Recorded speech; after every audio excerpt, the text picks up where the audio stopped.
এটা ছিল জগদ্ধাত্রী পুজোর সপ্তমী ব্লগ।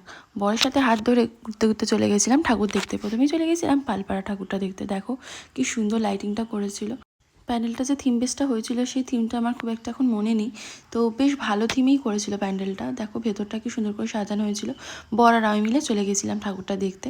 তো ঠাকুরের মুখটাও খুব সুন্দর, মায়ের মুখটা তোমরা দেখলেই বুঝতে পারবে কি সুন্দর।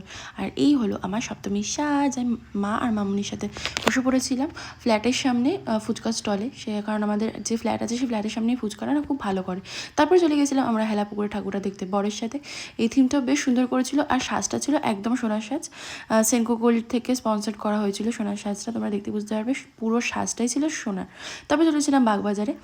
বাগবাজার থেকে চলে গেছিলাম আমরা স্ট্যান্ডে, খেয়ে নিয়েছিলাম মোমো বরের সাথে।